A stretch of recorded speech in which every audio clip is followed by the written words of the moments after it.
Well, the stories, one of the stories told to me is that my grandfather, he purchased this property, and it was between this property and I believe a property in Altamont Springs, I think it was.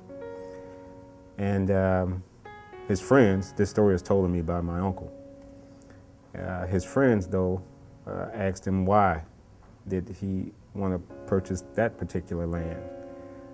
Because during that time, this was in the late 1920s, at that time, they didn't have any dump sites.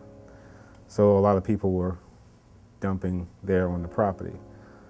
So his friends were always asking him, you know, why do you want to pick this one? So men back then, of course, seeing the visions that they had, he said, no, this is where I want to pick, and this is where I want my family. So he chose that area. And a couple of the other stories now is that during that time, of course, none of the churches had any a pool where they can get baptized. So my grandfather and my family at the time, they allowed the churches, and I think there were only 2 at that time, I'm not sure of the number, but they allowed the churches at that time to come down.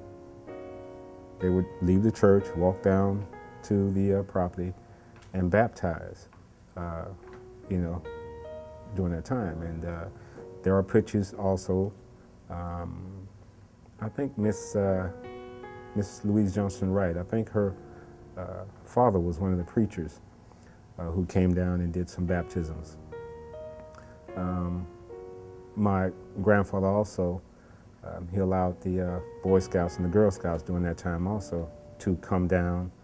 The Boy Scouts would stay a week, and then of course he would allow the Girl Scouts to come and stay a week. So the property has been used quite often, especially for use of the town. Just this past July 4th, and my nephew has been trying to tell me to, you know, come on, Uncle, come on.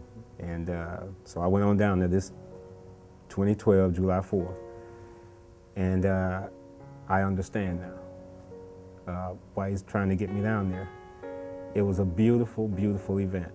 You know, we had family, we had friends there, and it means now I understand even more, you know, why it's there. It's there for, you know, relaxation, enjoyment, you know, something to, you know, reflect on, you know. So I told my nephew that I'll, you know, try to add other events, you know.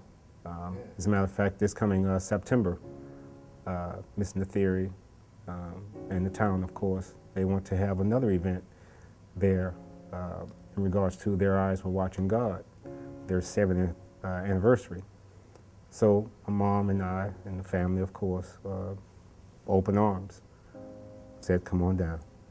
So we look forward to that as well.